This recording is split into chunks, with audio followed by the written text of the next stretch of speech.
Thank you so much for all of the work that you and all of the other volunteers have put into the running of Brick Lane Circle over the past decade and a half, and also in organising this extended week of talks. So that's really appreciated by many people. I know that, so thank you.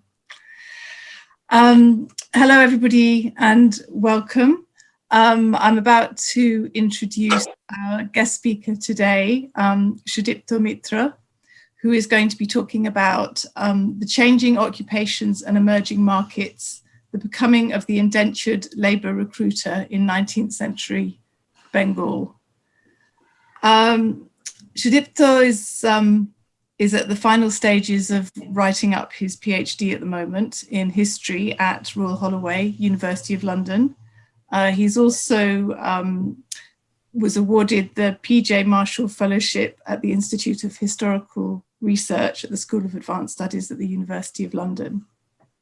His PhD thesis is looking at middlemen involved in indentured labour recruitment in colonial India. And this is the work, the research from which is contributing to the presentation that he's going to be doing in a few minutes. But I know this hasn't been an easy journey for you, Sudipto, because I met you, I bumped into you a couple of times at events back before the days of COVID in London. And at that time, you were at the beginning of this journey. You were seeking funds to go off to Mauritius to investigate further the work that you're going to be talking about. And I know that you have some stories to tell about landing in Mauritius and having to very soon leave because of COVID and get back to India as everything was closing behind you. So I know this hasn't been an easy journey, which makes it even more remarkable about the work that you have managed to do during this time. Sudipto is going to be presenting some fascinating new insights, really question and extend existing knowledge about labour recruitment. And I just saw on the shelf behind Ahmadullah, on the bookshelf, there was The Sea of Poppies by Amitabh Ghosh, and that is really maybe where me and maybe many of our other people here have really found out the most about the imagined lives of people who fulfill this role. So Sudipto, you're going to talk for about 45 minutes. We have some slides which I'm going to be changing on instructions. After that, we're going to open for questions. If you want to put your hand up, I will try and find you and ask you to unmute yourself in order to ask questions. But also, please put questions in the chat where Ahmadullah is going to be collecting them for discussion later on. Okay, so I'm just going to share my screen and get the first slide up, and then I'm going to hand over to you, Sudipto. Thank you so much for agreeing to open the event, the extended week with this talk.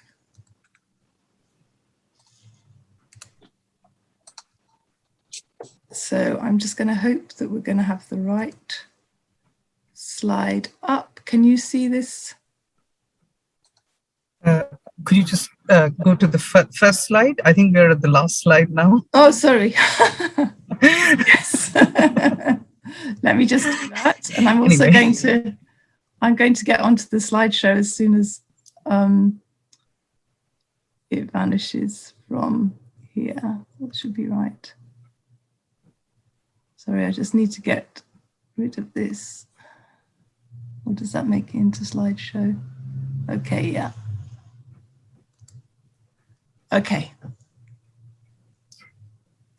Right. So thank you, Dr. Georgie Bemis, for the very kind and generous introduction. And thank you to Mr. Ahmadullah for providing me this opportunity. It is a privilege. I've been to 2 Bengal History Weeks. I remember my friend in London, Sudipto, introducing me to the event. And it has since been a pleasure attending 2 of your events for the past 2 years and then being able to speak this time around. Without any further ado, I will jump straight into my presentation. So, right. Dr. Wims, could we go to the first slide, please? I just moved to the first slide. Yes. Is it showing? That's it. Okay. It is. Thank you.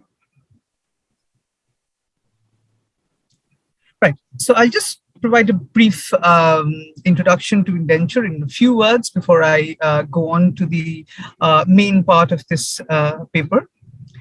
So the abolition of slavery from the British Empire in 1834 provided the impetus to a stream of migration, which saw millions of indentured laborers from India migrate to various parts of the British Empire.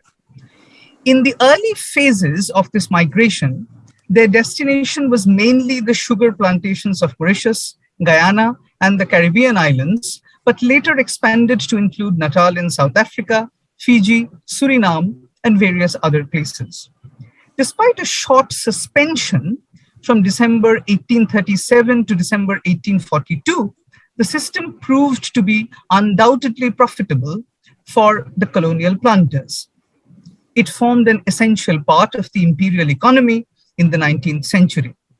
Its profitability was such that a similar scheme was implemented in Assam, where a proliferating number of tea plantations around the 1840s and 1850s created a great demand for labor. Could we move on to the next slide, please? Right. Can you see it? Yes, I can. Okay. Although unquestionably profitable, the public image of the system grew increasingly unpopular right from the very early phases of the indenture migrations. The 5-year suspension I just mentioned from 1837 to 1842 was in many ways a consequence of this. The primary reason behind this unpopularity was coercive and deceitful recruitment. In 1838, therefore, the colonial government appointed a committee to investigate into the abuses alleged to exist in the system.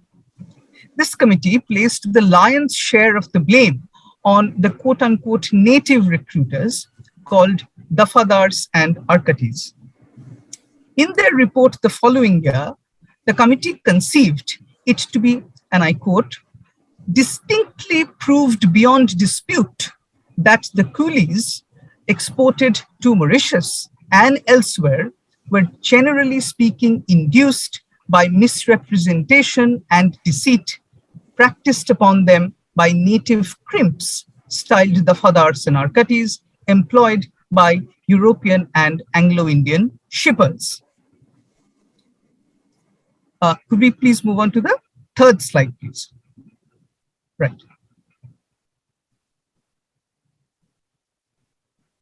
As you can see on your screen, historically, a crimp was a person who procured seamen, soldiers, etc., without any license, especially by entrapping or coercing them. But who was the arkati and who was the dafadar? Could you move on to the fourth slide now? Right. This talk will try to look for these answers by tracing a trajectory of the 2 words from late 18th and 19th century lexicons. I will try to understand where the dafadar and especially the arkati came from. In this process, we will also perhaps notice how words acquire new meanings as the people behind them assume new functions and professions. The port of migration I will principally deal with is Calcutta. Among all the vernacular words used to denote the native recruiter, quote unquote, the native recruiter, in both oral and written sources, arkati is perhaps the most popular. Could we please move on to the 5th slide? Right. Sorry, I might just need a little bit of time switching from Zoom to my presentation. In conventional wisdom, the word is considered as the demotic form of the English word recruiter. On the slide, you can see a possible trajectory of the word. This was supposedly drawn up, this trajectory was supposedly drawn up by Professor Brijvi Lal, a famous researcher on indentured labor, and was very kindly provided to me by Professor Shahid Amin. Next slide, please.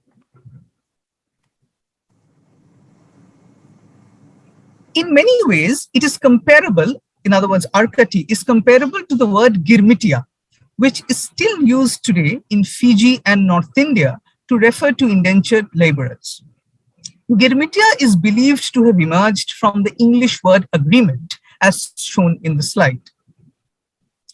As a side note, let me mention here that avid readers of Bengali detective literature could also relate this to the usage of the word tiktiki, which otherwise means lizard, but came to be associated with detectives possibly around the 19th century. Historians conjecture that when words such as recruiter and agreement transcended the boundaries of colonial administration, they entered the realms of Indian peasant life in the form of arkati and girmitia. To historian Shahid Amin, this is an instance of the peasantization of words, peasantization within quotes. In his own words, peasants, and I quote, play with, transfer, and transform alien concepts into idioms which fit their daily lives, close quotes. In this process, Ashutosh Kumar, another historian of indenture, has regarded the coinage of the word arkati more specifically as Bhojpurization of recruiter. That is to say, he considers the word to have come into being from a transaction between the English and the Bhojpuri language, not any peasant language, but specifically the Bhojpuri language, as a peasantry versed in Bhojpuri adopted the English word recruiter in their own peculiar way. He perhaps also implied that the word is fundamentally Bhojpuri, presenting as evidence its popularity among returned indentured laborers in the Bhojpuri-speaking regions of northwestern provinces and Bihar during the 1870s and 1880s.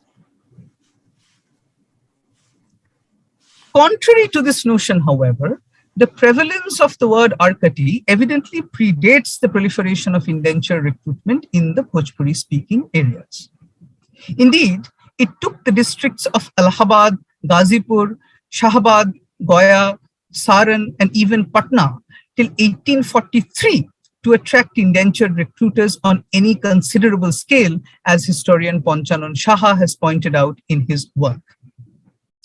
The indentured laborers who migrated as part of the early batches in the 1930s also rarely mention people of Bhojpuri origins as fellow travelers in their testimonies.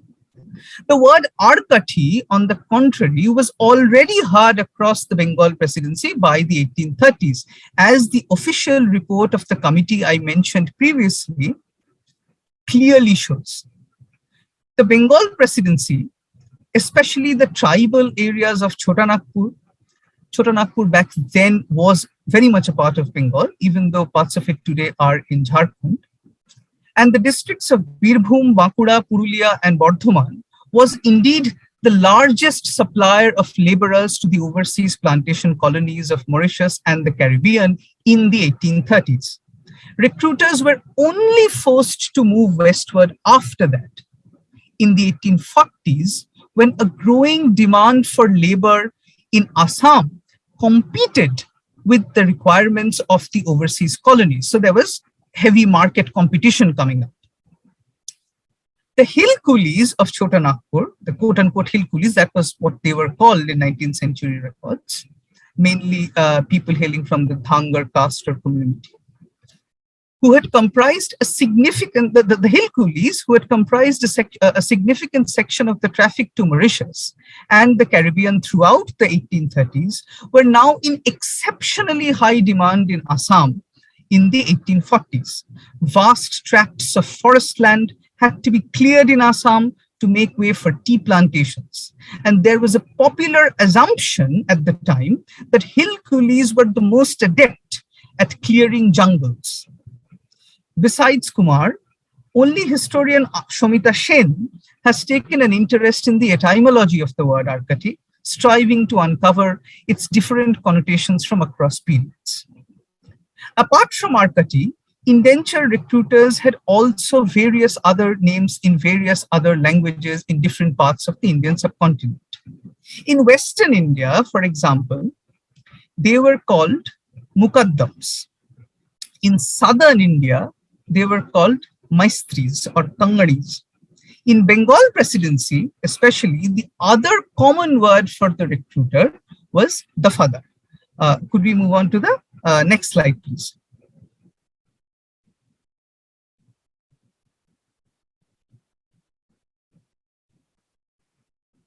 Right. Right. As you can see on your screen, the word dafadar was in circulation, especially in the early decades of indenture, with its roots in the Arabic word daf, which means to repel or avert. Some of us in India might have heard Hindi speakers use the expression dafa ho jao, as in go away. So daf means to repel or to avert. And dafadar, therefore, according to Govindlal Banerjee or Govindlal Bandopadhyay, was a military term for superintendent or an quote-unquote officer commanding a small body of a cavalry or an infantry in pre-colonial India.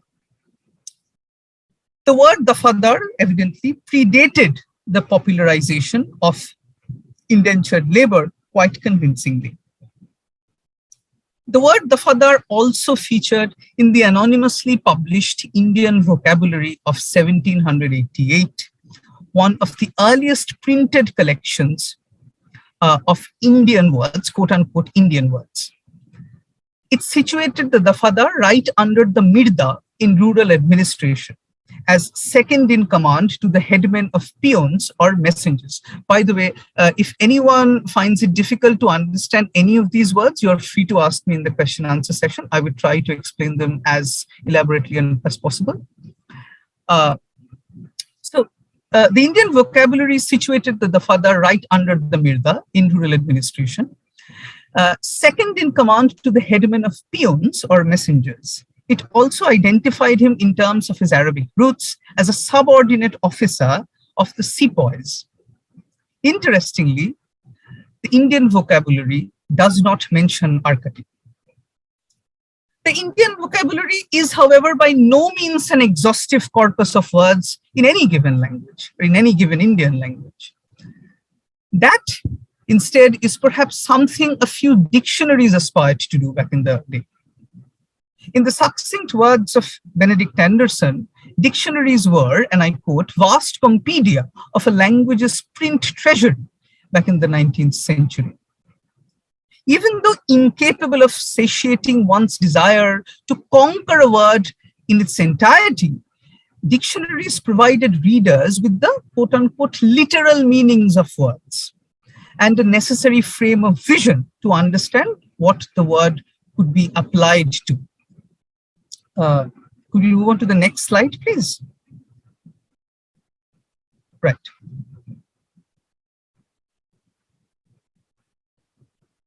As you can see on your screen, this is the only photograph I've been able to find out of a coolie recruiter. The citation is also mentioned on the slide. So one of the earliest mentions of the word arkati can be found in John Borthwick Gilchrist's English and Hindustani dictionary, published in two parts from 1787 to 1790. Arkati was classified here as the Hindustani word for pilot, while the words kandari and kaid-e-jahaz were listed as its synonyms. In a world where only birds and insects could fly, what Gilchrist probably meant by the word pilot was a person in command of a vessel on water, a boatman or a sailor, not someone who runs an aircraft. Could we move on to the next slide, please? Right. Following Gilchrist, the word reappeared in Henry Pitts Foster's 1799 vocabulary, this time as the Bengali word for pilot. The same explanation was repeated in the second part of Foster's vocabulary in 1802, and again in Reverend William Carey's Dictionary of the Bengali Language in 1815. Dictionaries that followed, or those among them which cared to include the word at all, did not add to or deviate from this definition until William Carey himself, in the second and revised edition of his dictionary, placed the arkati specifically on a ship as a leading figure who directed its course. Among the dictionaries which omitted the word during this time, William Yeats's Sanskrit vocabulary was arguably the most significant. Now, why was it most significant? Because early 19th century Bengali overlapped considerably with Sanskrit. To quote Henry Pitts Foster from his introduction to his 1799 work, begin quote, "The Bengali language, even in its present corrupted state, is perhaps the purest dialect of the venerable Sanskrit now spoken in any part of India," close quotes. Indeed, up to this day, Tadbhava Shabdo, that is comprising of Bengali words with Sanskrit cognates, and Tatshama Shabdo, comprising Bengali words loaned directly from Sanskrit, constitute the largest and the second largest categories respectively among the four categories of Bengali words. Yeats's omission, therefore, indicated that the word arkati was probably neither Tatshama nor Tadbhava. By law of exclusion, therefore, it was either a Bidesi word, that is, it had foreign origins like dafadar, or it was a Desi word which had an uncertain relation with Sanskrit but was commonly in use for a long time, predominantly among the common folk. Yeats's implication found expression 44 years later, when another word collector and lexicographer by the name of Benimadhav Das classified the word arkati as prakrit, implying that it was more in circulation orally than textually. William Morton and G.C. Horton published their dictionaries in 1828 and 1833, respectively. They continued to define the arkati as a pilot. Following Morton and Horton, Ram Kamal Sen became the first Indian lexicographer to count the word into his work, except that his dictionary was not entirely an original compilation. It was a proclaimed translation of Henry John Todd's 1818 edition of Samuel Johnson's benchmark dictionary, the Dictionary of the English Language. Ram Kamal accepted Carey's dictum that the arkati's fundamental function was to pilot a ship. However, he insisted that it was particularly by steering ships through challenging passages such as rivers, firths, and estuaries that the arkati earned his stripes. Not only did Ram Kamal's arkati possess the essential knowledge of directing the course of a ship, as other lexicographers before Ram Kamal had pointed out, but owing to the demands of the situation, Ram Kamal's arkati could entirely take matters into his own hands and steer a ship through intricate channels and troubled waters.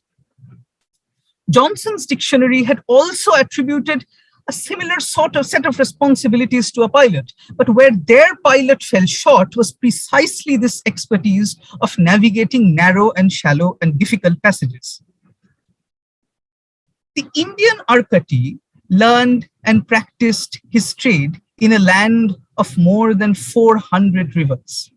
Therefore, for all practical purposes, it would have been essential for him to acquire the skill of navigating narrow passages ahead of his European counterpart, the pilot. Could we move on to the next slide, please? Thank you.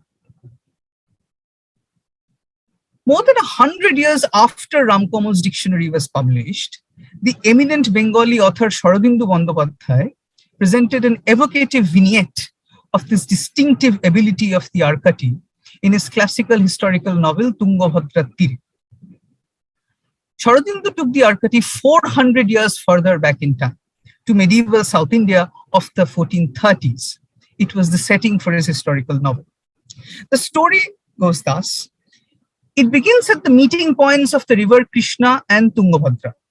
A fleet of 3 ships and a longboat is voyaging from Kalingapattam, the central port city of Kolingo kingdom in the east, to the Vijayanagar kingdom in the south. By longboat, I must mention that the boat you see on the slide is called a Tau boat and was painted by Balthazar Solvins and did a similar kind of work in and around the Bengal Delta region. Right. The leading passenger of this fleet is Bhattarika Vidyunmala, princess of the kingdom of Kolingo. She is seated in the first of the 3 ships, more of an ocean-going vehicle or vessel than a riverine one. Her ship resembles the shape of a peacock. The princess is closely followed by a smaller shark-mouthed battleship carrying 30 militant naval guards. The third and the final ship in the fleet is occupied by servants, workers, and other necessary cargo. The Tungabhadra, as its name suggests, is a confluence of 2 smaller rivers, Tunga and Bhadra. Its course is long and impedimented. Further east, near Sangameswaran, in the modern-day state of Andhra Pradesh, Tungabhadra meets his sister, or her sister, the river Krishna. It is while navigating this treacherous course of the Tungabhadra that Sharadindu introduces us to the arkati. He informs us that the river's bed is strewn with uneven rocks that its surface manages to hide. These rocks occasionally raise their heads in the form of eights or small islands. The width of the river is short as well. On either side, it is closely flanked by a rising stretch of rocks that forces ships to keep well away from the banks. Such a sinister stretch of water perhaps reminds the reader of the Atlantic iceberg that took down the RMS Titanic, or of the Mount's Bay in the Sherlock Holmes story, The Adventure of the Devil's Foot, where, to quote Arthur Conan Doyle, innumerable seamen met their end, and from which wise mariners stood far, far away. Only the arkati, Sharadindu shows, is cognizant of these surroundings. Positioned on the smaller shark-mouthed battleship in the middle, he changes the order of the fleet and brings his own ship to the fore. He controls the speed of the vessels behind him and drops a pole in water from time to time to check for steep rocky peaks underneath. As soon as he senses an obstacle, he instructs his fleet to dodge it, either by steering close to the bank or by drifting clear of it. He decides when to sail and when to row. He decides when to cruise and when to go slow. The fact that the arkati was a bearer of such distinctive skills could possibly not have been unknown to the hoi polloi. It was in all likelihood socially embedded knowledge. Ramkamal's pioneering usage of this knowledge to characterize the arkati as a distinct Indian functionary and not a mere disciple of Samuel Johnson's pilot reflected his own empirical understanding of the functionaries. In this instance, I argue that he superseded his role as a mere translator and asserted his position as a native informant. Ramkamal was, however, possibly not the only lexicographer to have seen the arkati at work. Thomas Roebuck, an apprentice of John Borthwick Gilchrist, whose dictionary I mentioned a couple of minutes ago, published his English and Hindustani Naval Dictionary in 1813. He also had this distinction. Roebuck set out for India in 1810 on the ship Larkins. During his journey, he compiled his dictionary, collecting naval words, commands, and phrases from the Laskars, Serangs, and other members of the ship Larkins' crew. He wrote down words as he saw and heard them. Like his guru Gilchrist, Roebuck too described arkati as the Hindustani word for pilot. He also mentioned his guru's hypothesis that the word might have come from the Nawab of Arcot in South India, who was believed to have once been the sole employer of all pilots in the Indian subcontinent. Throughout the 19th century, pilot was surprisingly the only human connotation that dictionaries associated with the word arkati. The trope of the indentured labor recruiter, despite its repeated usage in official reports and correspondences, was rarely reflected in how the word was understood by lexicographers. In Bengali dictionaries, the word stretched to include the indenture recruiter possibly around the early 20th century. Rajanikanta Vidya was one of the earliest to accommodate it in his dictionary Bongiyo Shabdo Sindhu in 1907. And I quote from him, translation is of course my own, "Those who enticed people and trafficked them to distant lands like coolie recruiters," were his exact words. After Vidya Vinod, Jogesh Chandra Rai Vidyanidhi, Gyanendra Mohan Das, and Subal Chandra Mitra all offered similar explanations. They identified the arkati as a coolie recruiter and emphasized the element of deception intrinsic to his practice. Now, to conclude, from all the vocabularies and dictionaries, it becomes abundantly clear that the word arkati was already in existence in the Bengali and Hindustani languages by the time indentured laborers began migrating from and within India in any decisive measure. There is little evidence to suggest that the word was an alien intrusion. It is also clear that through most of the 19th century, the word literally meant someone in control of a vessel on water. But what is more interesting is that even when read with this meaning in mind, the word barely looks out of place, even in 19th century documents relating to indenture. Let us take the report of the 1838 committee and its adjoining proceedings as an example. Could we move on to the next slide, please? Thank you. Now, you can see a letter in your slide. The letter in the slide was written by a certain John Hughes, who incidentally happened to be the only European agent who supplied Indian indentured laborers from Calcutta in the 1830s. He procured his recruits through dafadars and arkatis, even though he admittedly did not hold any such authority over them. This letter, which is appended to the original report, provides us a short list of some of the dafadars and arkatis under Hughes's employment. On occasions, such letters, as the one you can see on your screen, also doubled up as sort of certificates attesting to the recruiters' activities, especially in the districts. Now, if you look at the letter, it mentions 2 dafadars and about 9 arkatis.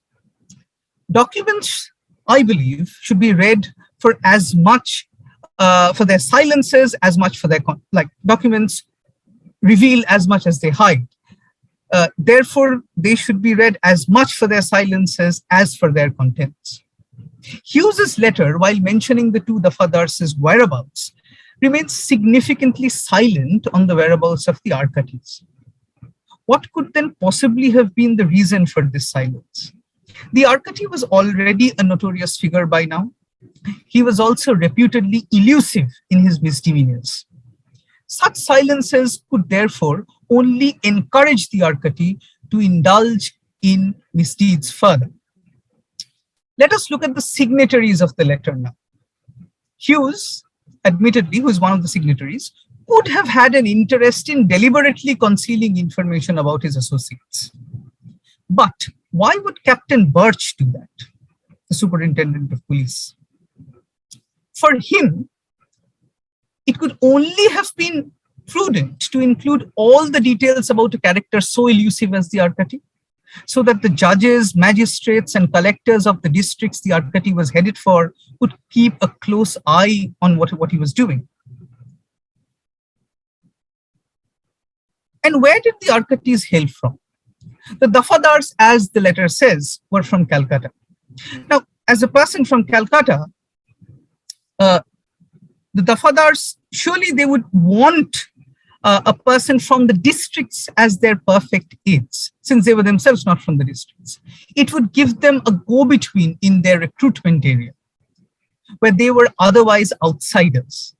Indeed, anyone from the city would have found it, anyone from the city of Calcutta in this case, would have found it fairly challenging to single-handedly convince tens and hundreds of people to migrate from their native villages to faraway plantation colonies.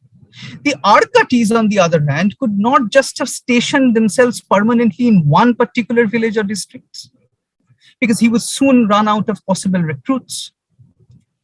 It was therefore in the arkatis' interest too to be itinerant, to discover new recruiting grounds. He was the one who had to connect the villages to the port city. He had to be in a continuous state of migration or mobility himself in order to conduct the migration of tens and thousands of his and the father's recruits. Maybe it was this practice of being continuously in a state of motion that kept him perpetually elusive. Maybe this was why the colonial state failed to tie him down to a specific place or locality. Next slide, please. Right. Now, it is precisely at this juncture that parallels between the two meanings of the word arkati, i.e. arkati the pilot and arkati the indenture recruiter, intensify. The obvious question arises, was arkati the labor recruiter and arkati the pilot the same person? Before the spread of railways on a massive scale, the primary form of transportation was through waterways, as we all know, in the subcontinent. It was therefore the pilots or boatmen who most prominently and most frequently connected villages to cities back then, in the absence of railways. They were genuinely familiar with the worlds in between, and most importantly, owned the means of transport to take people from one place to another. Secondly, covering the distance between, let's say, Purulia, one of the places where recruitment was done in the 1930s, covering the distance from Purulia to Calcutta on foot would have taken a considerable amount of time, and the Dafadar would inevitably have had to arrange for shelters for night stays of so many, all of his recruits. Logistics, therefore, would naturally have been more expensive and difficult. For the sake of maintaining their margin of profit, it is therefore and for the sake of convenience, it is therefore most likely that the emigration agents would have had to have their recruits transported through waterways. Thus, in this case, the pilot would have been the Dafadar's best bet to have or hire as his assistant. Arkati, the indenture recruiter, was thus born into a moment when supplying indentured laborers to the distant plantation colonies of Mauritius, the Caribbean, South Africa, Fiji, and Suriname was developing into one of the most profitable enterprises in India. Moreover, since indenture recruitment was initially seasonal, except for the times of unusually high demand, donning the robes of the recruiter did not essentially force the arkati to give up his pre-indenture profession. In the off-season, effectively, he could still, carry people from one place to another. And finally, it also benefited him in the long run, as the coming of the railways pushed certain parts of the water transportation sector to a terminal competition. The arkati, who was also involved in indenture recruitment, at least then had an option to switch trades. Thank you.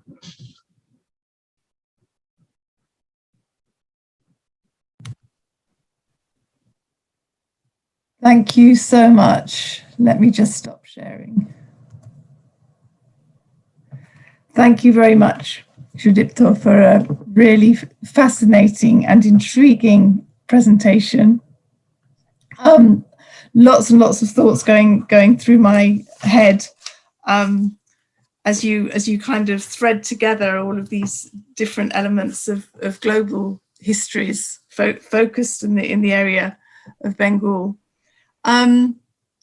I would like to start to take some questions from the floor, and was going to ask people to raise their hands. I'm just going to have a quick look through. I can see that Ayub has got his hand raised.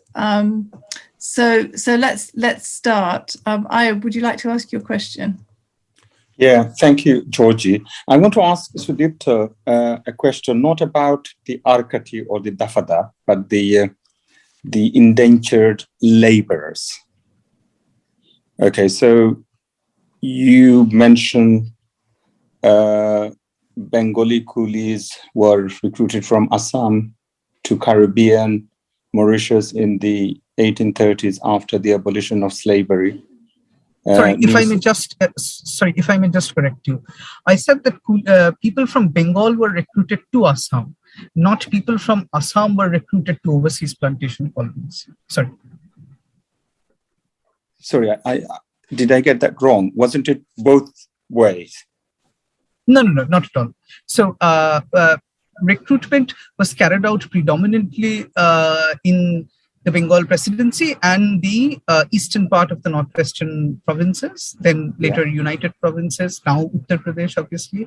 And these people were sent to the tea plantations of Assam. Assam was in need of labor. It didn't have surplus labor which could be sent abroad. So just sorry about that. I just wanted to correct you on that. Sorry. Okay. But was there any taken from Bengal or Assam to plantations in Caribbean and Mauritius?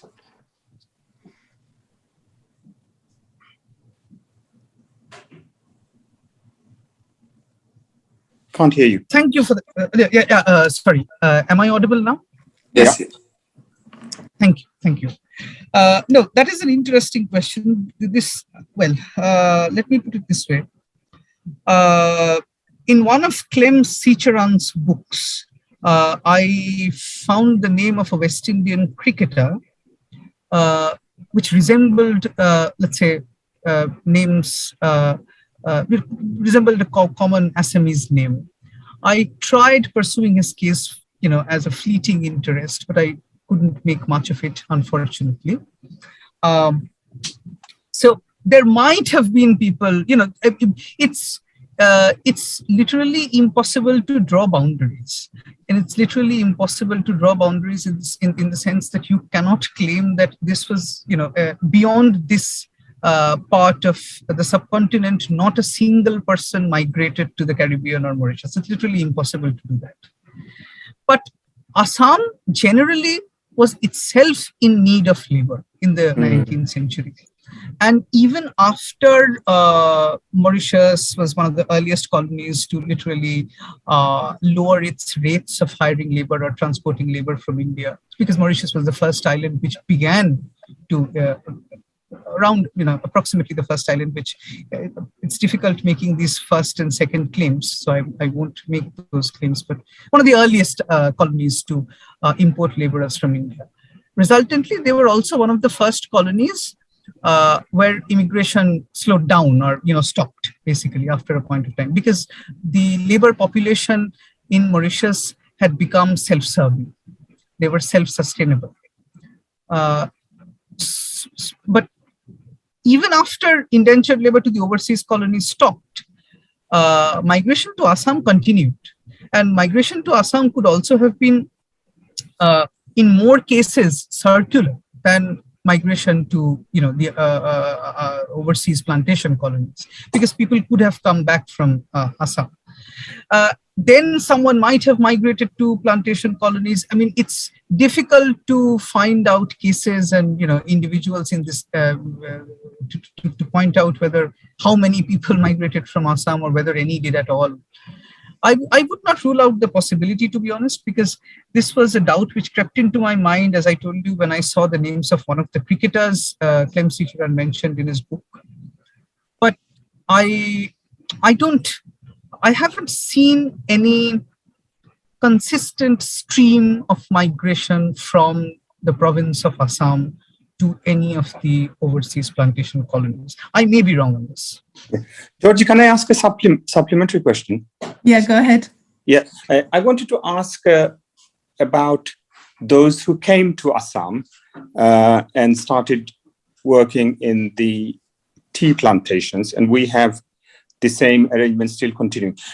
I am often fascinated by how they managed for hundreds of years, for decades, being confined to their workplace and not, if you like, move out of that area into their locality and into the host, if you like, the community. What are the mechanics working in there, and how is it still maintained? Right. Thank you. Thank you for your question. Well, this is this merits a long answer, but to be honest, I have been to, because as a historian, and I'm somewhat embarrassed to say this, much of our work is in the archives and colonial offices and record rooms, so on and so forth. But when I was touring Assam, or when I went to Assam for conducting field work, it was unfortunately also the same time when the NRC was going on and the CAA was going on, the Citizenship Amendment Bill, which runs the risk of, which threatens to strip certain Indians of their nationality, unfortunately. So I did see tensions, between Assamese, between people who consider themselves as Assamese and people who consider themselves who are descendants of indentured laborers. I did meet a few of them. It's needless to mention that their condition is remarkably worse off than the Assamese middle class. I mainly went to a few of the plantations close to Guwahati and mainly in the Kachar region, in and around Silchar, Hailakandi and all these other places. Look, the situation is difficult, but everyone would have their individual story as to why they did not migrate back. Some made families, some settled in these plantation colonies, and some did come back, I suppose. A lot of them did, because there's one source, there's an account called Chakuli Kahini of a man who was forcibly taken to Assam, or was deceptively taken to Assam. And he did manage to return to Bengal. He found work in a Babu's house as a servant. And then he basically told his entire story to the author, who penned everything down and published a book out of it. Now, it's not black and white. It's never black and white that everyone stayed back in Assam or everyone came back. But there's this famous event which happened, I think, in 1921. I'm sorry, I'm not entirely certain on the exact date, because this is out of the ambit of my own research. But there was this incident called the Chargola Exodus, whereby hundreds of indentured laborers from the tea plantations began to walk away and walk towards their home from Assam. This was known as the Chargola Exodus, a very important event in the history of Assam. And there was a massive exodus, people who wanted to come back. So it's as I said, it's all grey.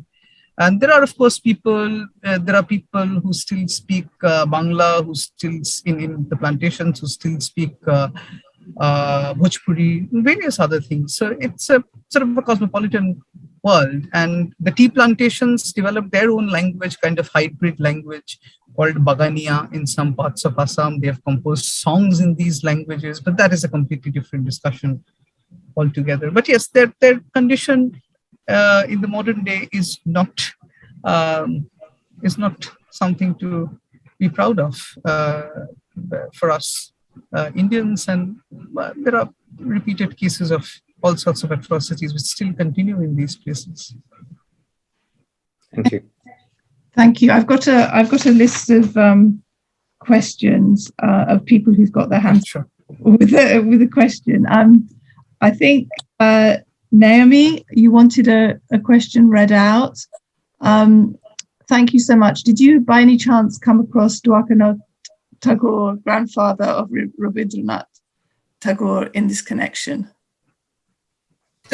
Of course I did. The report I mentioned has a testimony by Dwarkanath Tagore. One of Dwarkanath Tagore's friends is Sais, what we call in Bangla Shohish, someone who drives a horse, the driver of a horse cart, you can say. He was kidnapped and he was about to be sent to Mauritius, I think, and then he was rescued from a coolie depot. And of course, Dwarkanath Tagore himself had indigo plantations, and so the committee, the 1838 committee, at one point of time were trying to understand what made the Dhangars such attractive prospects to the shippers, the companies who transported them from Calcutta to West Indies and all these places. And Dwarkanath Tagore actually gave certain explanations. He said that you could give them very little to eat. They are anyway in a very bad condition in the hills near Chotanagpur and all these things. So Dwarkanath Tagore, he was not, I did not encounter, he was not a deep, I didn't encounter any document which explicitly allowed me to put any blame on Dwarkanath Tagore as an indentured labor exploiter, let's put it that way. But he was one of the persons who this committee interrogated, and that I presume had its purpose. That there was a purpose behind why they chose to interrogate Dwarkanath Tagore. So there you go. Thank you. There's a few that have popped up here. So first of all, Moshumi wanted to ask a question about the Dafadar, and then Kish, I think you want to add an opinion. So first, Moshumi. Hello, I hope you can hear me. Yes. All right. So I was thinking, Sudipto, when you say Dafadar, in Bangla, I'm sorry, but I thought in Bangla we would say Dofadar, right?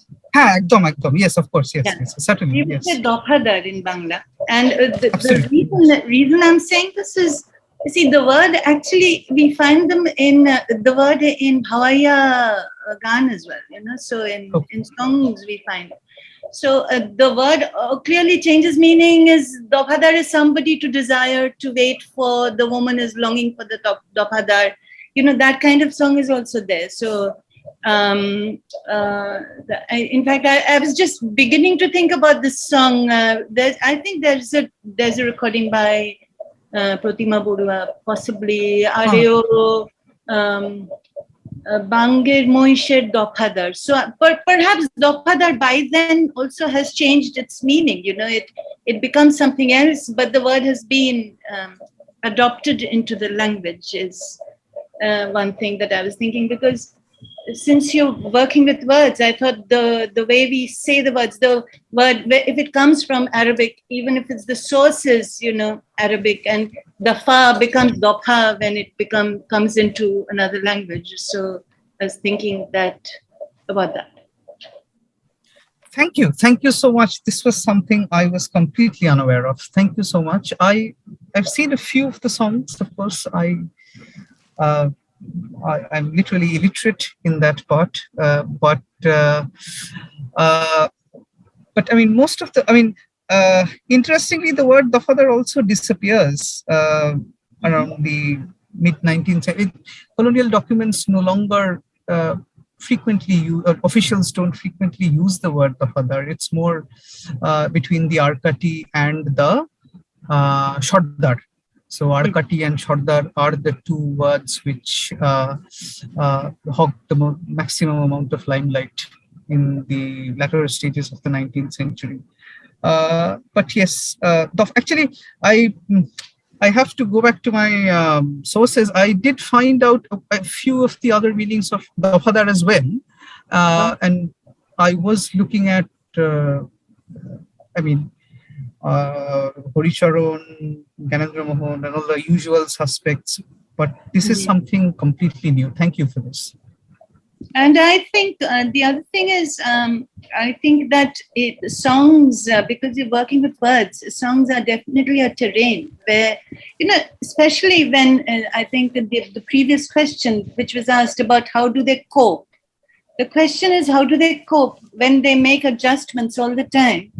In the new land, they begin to make adjustments and their lives, the language changes, lives change, if they're living for generations. In spite of that, I mean, I have myself recorded in Sylhet. I've made recordings in tea gardens where they still retain their language and they don't even know what name to call their language. They call their language Jongli Bhasha. They're saying we sing in Jongli Bhasha, but they sing Nagpuri songs. So it is music actually is a way of, it becomes a way of resistance also when people are taken away from a land and taken as indentured labor to another place. I completely agree. And I happened to have the good fortune of looking at Kalidas Gupta's notebooks and also meeting one of his associates who was going around with him and Hemango Vishwas across all these tea plantations, who still alive. And it was absolutely marvelous. I could only admire the willpower of these people, and then gradually the coming of unions and so on and so forth. It's remarkable. It's remarkable how I'm looking for the word here. They're very tough people, and it's. The resilience, I think, is resilient. Yes, of course. Yes. Maybe yes. Resilient. They are, and it's amazing. I mean, the songs. I had initially thought about using a few of the songs, especially from Kalibabu's book Mor Bondhu Kajol Bhramora, and a few of his recordings. I have also found out quite a few of these songs in Bhojpuri. Some of which were recorded in Suriname, some of which were Bodri Narayan Tiwari from Allahabad has published 2 or 3 compilations of this, and Krishnadev Upadhyay, and I think what was the other one, Bet Prakash Botuk. They had also, but to be honest, after a point of time, since we have to date some of our sources, the only book which could be dated in this regard was Damra Phag Bahar, which was an early 20th century publication. And I'm thankful to Buddhaditya once again, who sent me photographs of this book from the British Library. This was the only book I could get. The other ones, the main problem was that it was difficult to date a few of these songs. And since I work mainly on recruitment, arkatis, so arkatis and recruitment operations. And you see, the systems of recruitment continually changed throughout the 19th century. Yeah. Newer acts are passed, new people come into the game, people are excluded from the game, there are new strategies of recruitment developed. So in that sense, it becomes a little bit important to date some of these songs. And when I was speaking to Roseanne Dasgupta, who unfortunately is no longer with us, she was herself a little bit uncertain as to how old these songs could have been. So that was one of the things which kept me from going any further into these songs. But they are a fantastic repository. I'm in complete agreement with you, but it's just that I consider it my own limitation not to be able to churn more out of them, not to be able to have a meaningful conversation with them in a way possibly you would. So that's completely on me. Thank you. Thank you so much, and thank you, Moshumi, for asking and making the points that you did. Kishore, you've had your hand up for a long time. Do you want to? You said you wanted to add your opinion. Yes, I would. I hope I'm audible right now. Yes, you're fine. Yeah. Okay.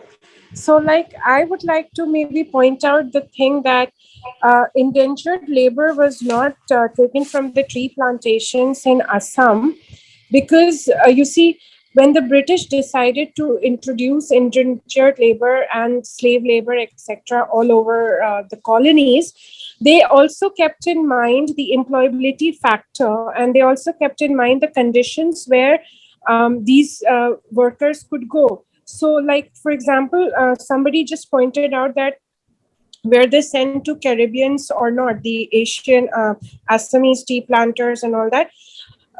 The Caribbeans did not harbor a climate which was, proficiently good enough for the cultivation of tea over there. It promoted growth of sugar plantations, right? Sugar plantations. So the people who were needed for these workers who were needed for these plantations would best suitable be coming from the regions of Uttar Pradesh then, or Bihar, and partly Bengal, because these were land areas, whereas tea plantations require terraced gardening, plantation type of a cultivation. So I think, I'm not so sure. Therefore, you see, keeping in mind that the sugar plantations, they took in indentured labor from Bihar, Bengal, and Uttar Pradesh, and these central regions.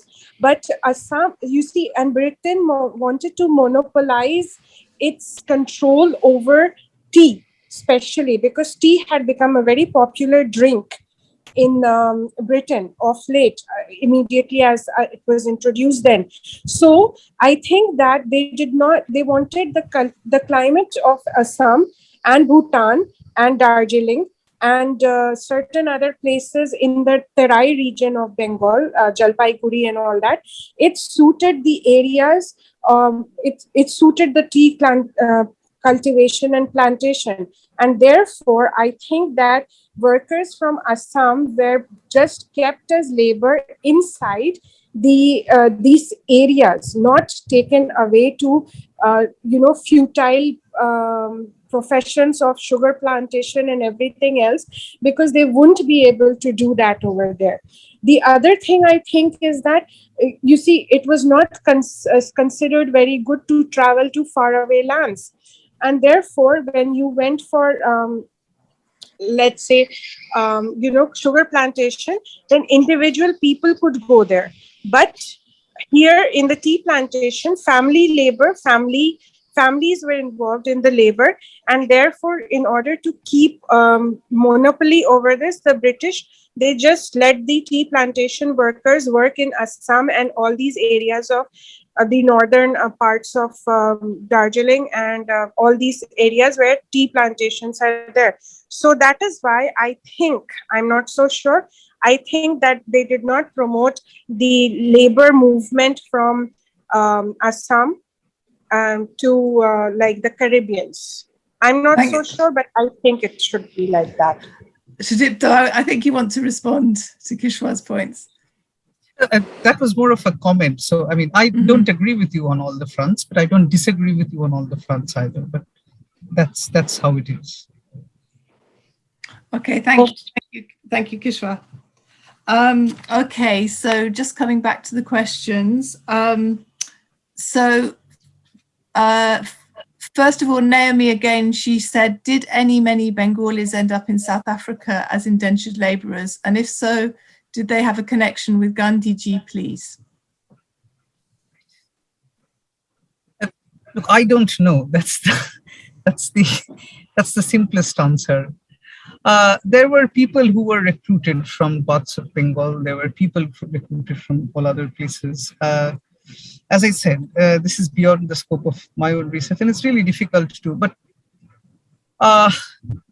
the least I could tell you is that I read, so C.F. Andrews and Rabindranath Tagore, there's a big collection of letters. First was published by Vishwabharati, and then I think M.C. Sarkar later on also published an edited volume.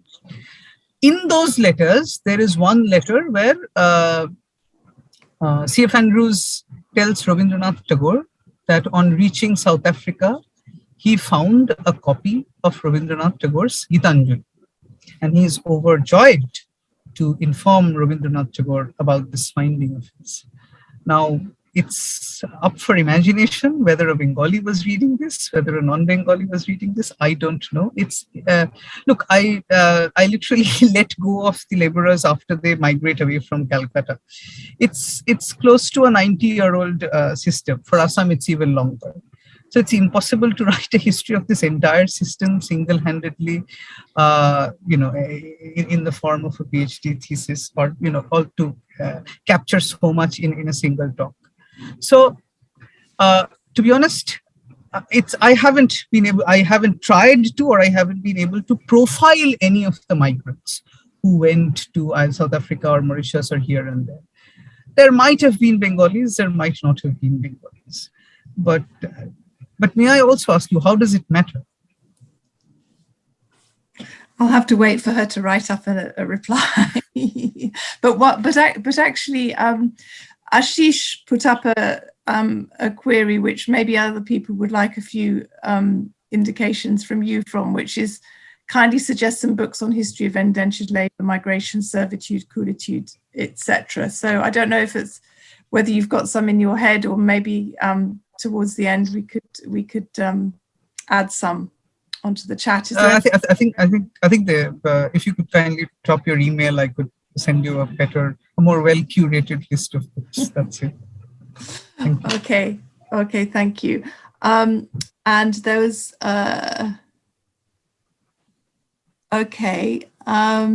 you see one hand, Naomi Alam? Yes, I can see. Yes. Okay, Naomi, would you like to ask your question? Hi, everyone. Yeah, my question is, it might be something that you might not be able to answer, actually, should be pity. It's, I remember that you said that it's difficult to gauge statistics of numbers of people. But as you were speaking, the more that I thought about it, I realized that human trafficking today, in the modern world, human trafficking is the single most largest illegal operation that is at the forefront of the crime world, I guess. And I was kind of drawing comparisons because this was a form of human trafficking. But in terms of statistics, do you think in comparison today, do you think the picture was far bigger, far wider than what we see as human trafficking today? Because I imagine that the conditions were quite similar as well, but human trafficking today is very much, it's a process of deception where people are given promises.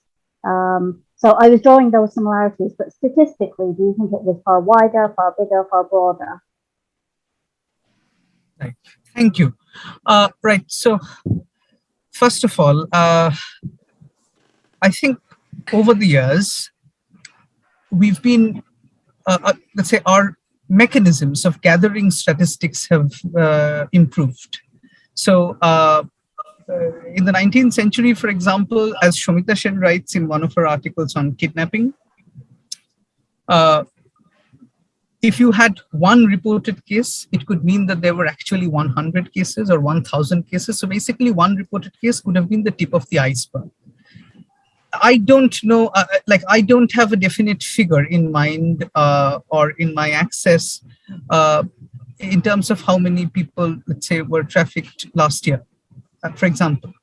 Or I don't have from the, off the cuff, a figure which I could quote in terms of how many people were trafficked from India to Mauritius in 1838, for example. 1837, for example.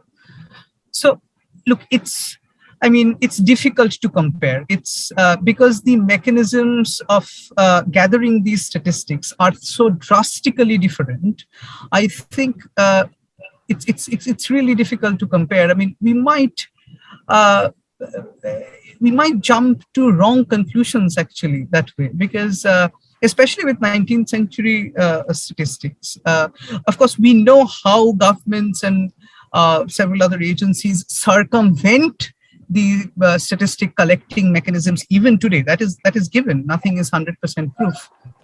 But there were, let's say that there were even more loopholes back in the 19th century, because the Sanjivani Putrika, which was brought out by Dwarokanath Ganguly, not Tagore, and Ramkumar Vidyaratna, Sanskrit teacher to Madhusudan, this paper actually repeatedly reported how colonial officials would escape, or rather how planters would escape the eyes of the colonial officials to illegally recruit, to illegally, there was one very interesting thing, a very grim thing, but I found you can call it interesting in different sense. In order to reduce the mortality rate of the plantations, several plantation owners, let's say after a plantation owner flogged an indentured laborer to death or 5 indentured laborers to death, they would take their bodies and leave them in the jungles. When these bodies, and if at all these bodies were found, the government would inevitably presume that these people were killed by animals or they died in some other way. No one would, and even if they could assume that these people were killed in the plantations, it was literally impossible to pinpoint in which plantation a particular laborer was killed. So they had multiple ways of circumventing this monitoring machinery, if I could call them that. So yeah, I think this is even the numbers I don't know the numbers, if I'm being honest, but even if we have a set of numbers from the 19th century, I think some of it at least would be pretty misleading. Brilliant. Thank you for your response. Thank you. Thank you. There's a couple of questions up here.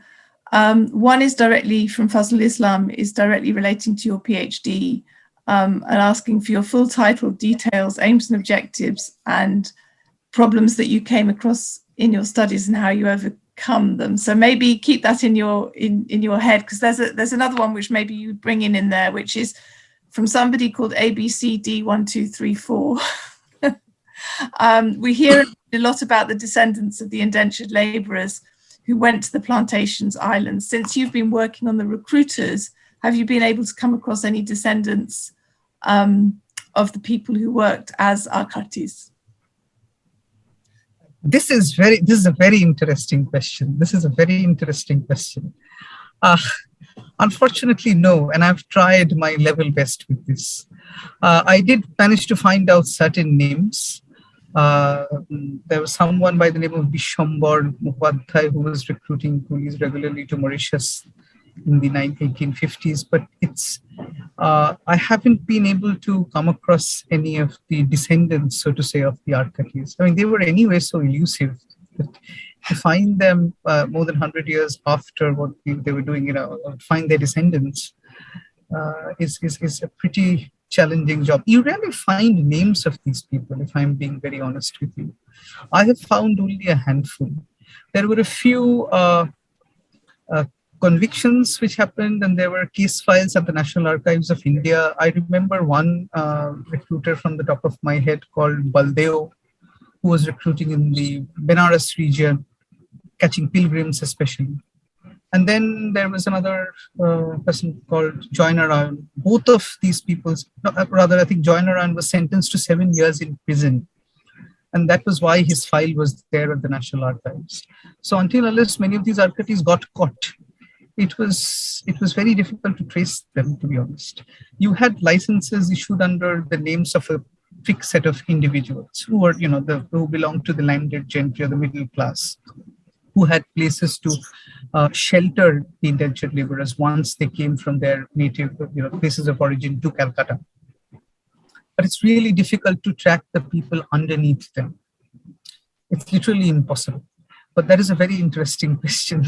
And this is something which I too had in mind, but I have thus far not succeeded. Maybe come back to the PhD question in a minute. I think. Oh, sorry. Yeah, that's okay. That can keep that one. Ahmadullah has a question. I just want to first point out two things, then I will ask a question.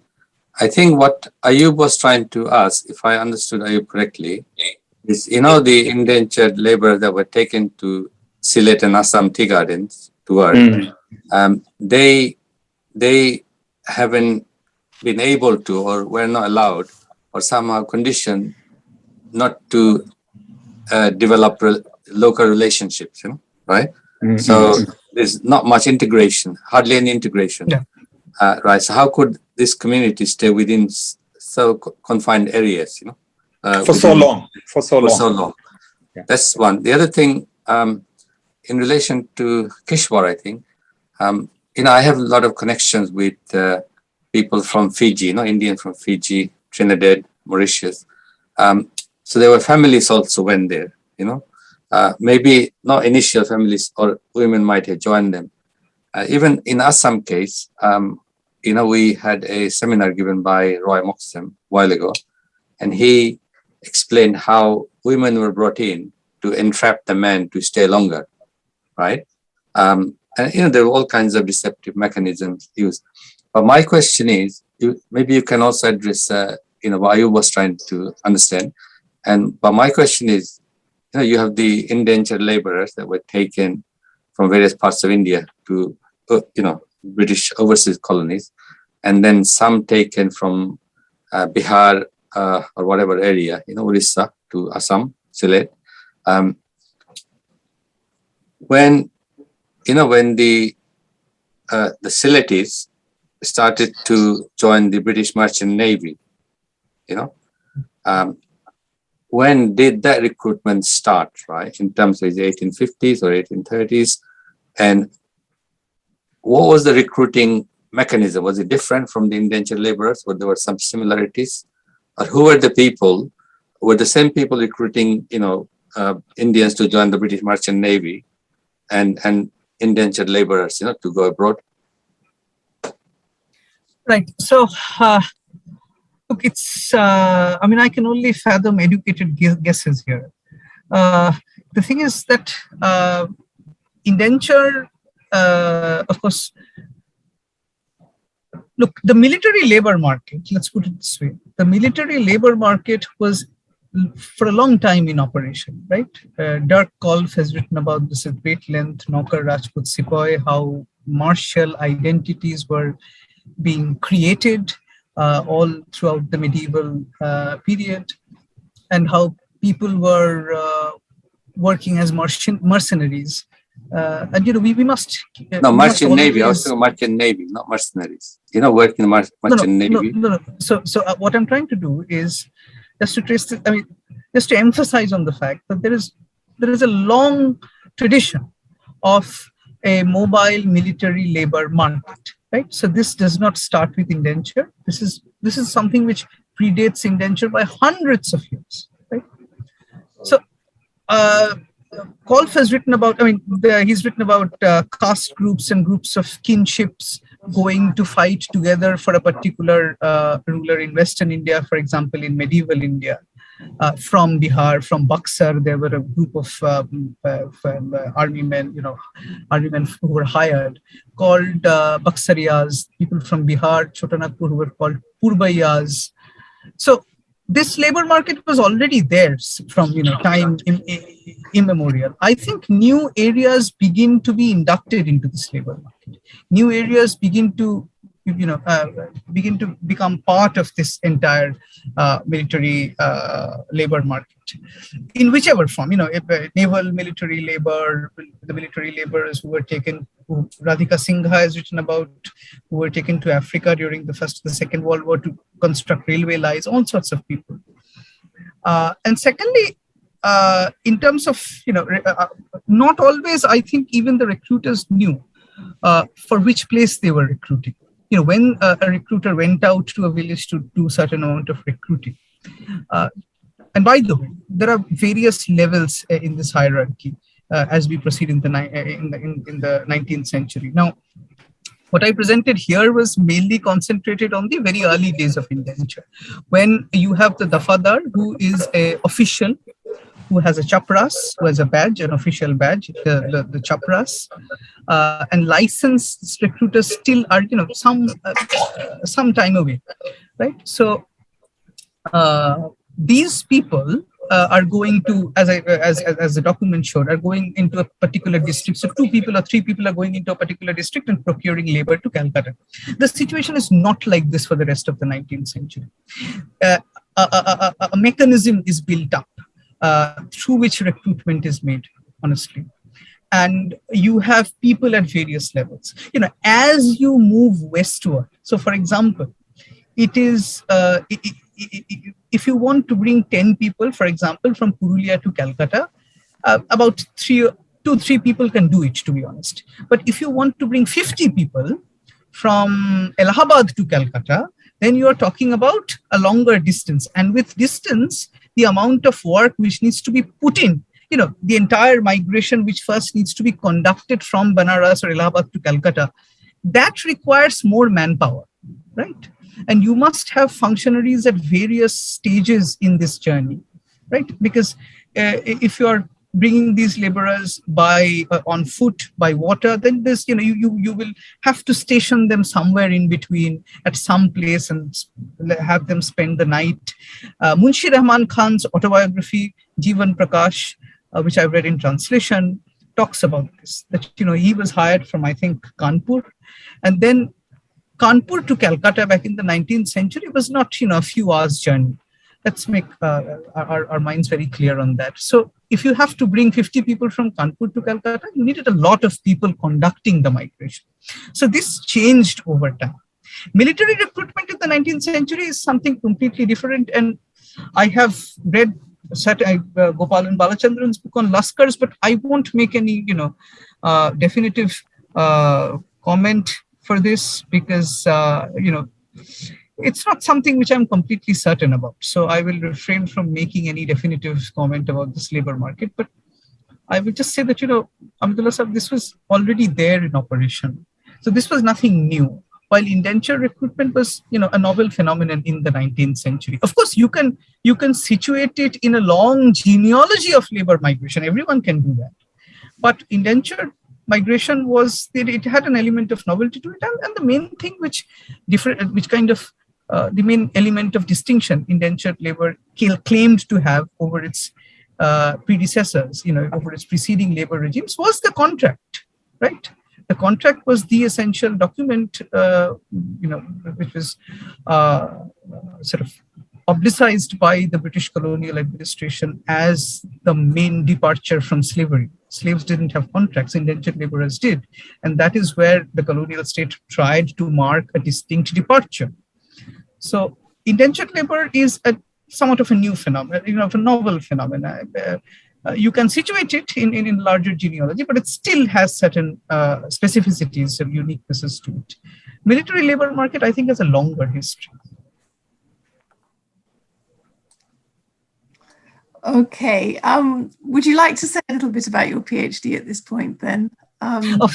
Yeah. Well, I work on arkatis mainly. These are middlemen, recruiters, mainly native recruiters, not European recruiters, who used to procure recruits from mainly northern and eastern India, and whose recruits were sent from the port of Calcutta. As you know, there were multiple ports from which indentured migration embarked. Bombay was one, Madras was certainly one, but I look only at Kolkata because, of course, you have to draw boundaries in your thesis in order to be able to come up with something feasible. So that is what my interest is. So that is what the focus of this thesis is. And I try to look at not only official sources, but also newspapers, memoirs. There are very few indentured memoirs which are here, which have been published. Thankfully, I have found about three. One in Bangla, 2 in Hindi. So that is, and then I also look at newspaper, Sangvad Patra, Samik Patra, newspapers and periodicals of the 19th century. And I try to approach this, the element of recruiters, who these recruiters were, and more importantly, what their strategies of recruitment were, in my thesis from various aspects. It's very concentrated in a very small and humble project, and that is what I set out to do. I don't know whether I'll be able to complete it or with any, distinction. So let's hope. Fingers crossed. Just linked to that, Shahida was asking if you had any information about the age range of the recruiters. Right. This is an interesting question. So I didn't really find any particularly young recruiters. There tended to be older recruiters because I have seen documents in Mauritius whereby people, I don't know whether you can call them that, but retired, quote unquote, retired indentured laborers who were coming back to India were being paid by their planters in Mauritius to go back to India and search for laborers. So inevitably, these were people who lost the ability to perform, a great deal of work, maybe due to some injury as well. It's not only because of age, maybe due to some injury as well, who were coming back to India and working as recruiters. Sardars, of course, but Munshi Rahman Khan, given that Munshi Rahman Khan was initially asked to be a Sardar, and then he went to the tea plantations in Fiji and then Suriname, and he became an overseer, garden Sardar, who was different, who sometimes overlooked the work which was going on in the gardens. So, Munshi Rahman Khan was fairly young when he was when he was recruited, rather, and he was in his 20s, early 20s, and he was initially promised that he would be made a Kuli Sardar, but eventually it took him a lot of time. And he never returned. He stayed back there. So you have recruiters from all, age ranges, but generally middle-aged people, and sometimes also you had contract expired coolies or indentured laborers or laborers who had whose value in terms of labor output had decreased, coming back and recruiting as well. So that is what I've seen. Fascinating. So Raju is asking you if you've seen the film Paradeshi that shows the wealthy middlemen procuring indentured laborers for tea plantations around 9 years ago. It had a good run in the UK and it was a Tamil language film. Oh, thank you. I didn't know about this, as there are many things in this world I don't know about, but thank you. I will write this down and I'll make an attempt to... And Raju says that it was very haunting and realistic. Oh, so. Thank you for the recommendation. Thank you. A little bit earlier, I think Shahida also asked a question about, so you've kind of spoken a little bit about this, but what part of Bangladesh had more indentured laborers? So it might be useful just to kind of widen this out about a little bit, just thinking more in terms of the space that is Bangladesh today, and how much that space comes into the story that you've been telling, the particular focus of your work. Does he or she mean which parts of Bangladesh supplied the maximum number of recruits? It just says what part of Bangladesh had more indentured laborers. I don't know. So maybe think of it in terms of recruits and think about the space that is Bangladesh today. But to be honest, there are very few records of recruitment being carried out in Eastern Bengal. It started off with Western Bengal, Manbhum region, Rar Bengal, Manbhum region, and these areas. And then it gradually moved westward, and then gradually it spread all across the country. Dwarkanath Ganguly, in one of his writings sometime in the 1890s, had mentioned the percentage of laborers from different parts of India who were at that point of time in Assam.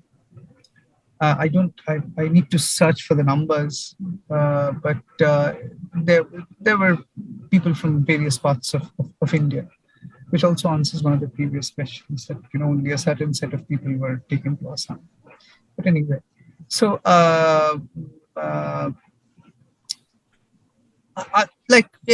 compared to Western Bihar, especially, or compared to parts of what is today Western part of West Bengal, Eastern Bengal did supply fewer recruits, because of course we also need to keep in mind that Dhaka is coming up during this time. Chittagong is still somewhat of a flourishing port. So it all, there are factors, there are economic factors behind migration. So but then again, I can't give you numbers. That is something I've deliberately avoided during the process of this project, because I think they reveal as much as they hide.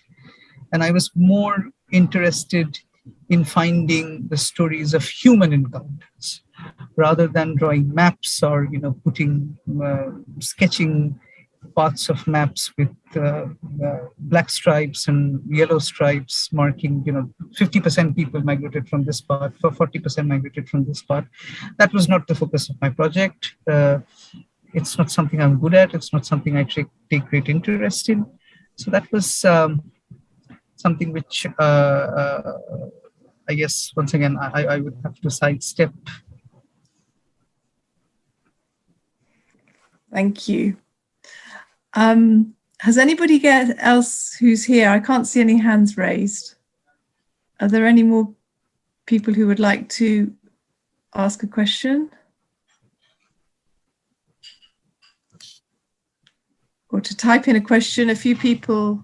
Oh yes, the film Paradeshi, thank you Naomi, is available on YouTube for if anybody wants to see it. Not sure if it's got subtitles though. Yeah, thank you, Marie. You've put up the title of a book, and also ABCD 1, 2, 3, 4 has revealed themselves and has Mansi Bush and has included their email. So I hope you're going to be able to access that later.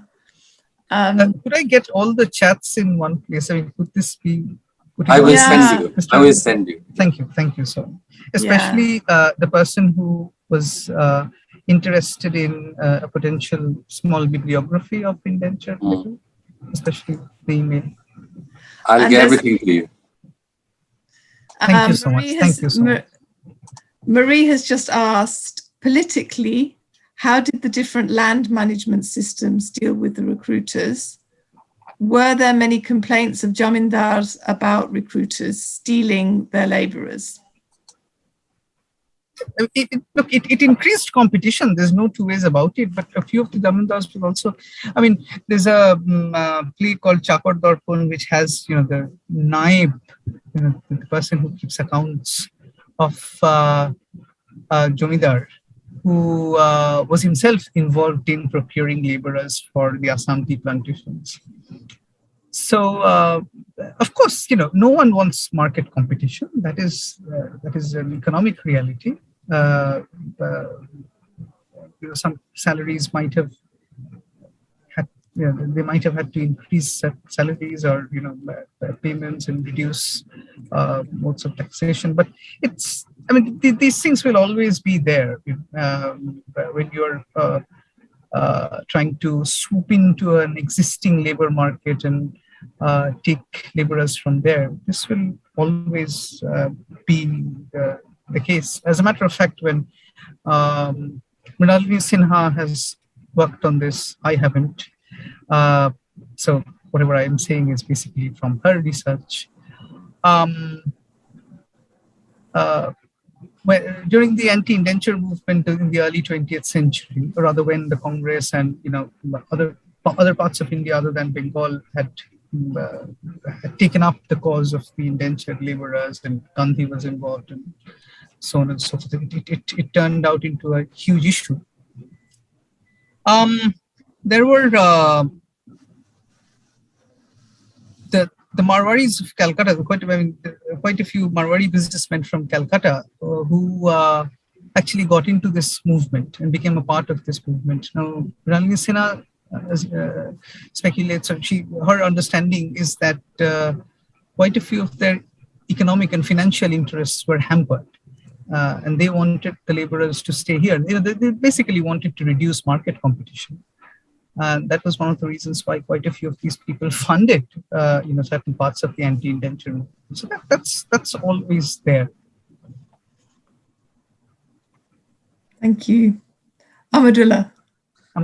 One piece of information, a friend of mine who is from Fiji, he traced his family back to UP, about, I think 10 years ago, he actually found his long distance cousin, right? And then they met, and some newspapers in India covered his story. And but back in 1995, he wrote a book on the migration, and he developed a play, and it was actually performed in Stratford. It was called Silent Cries, and the play started with indentured laborers, leaving Calcutta port, and then being transported to the West Indies and in Guyana, right?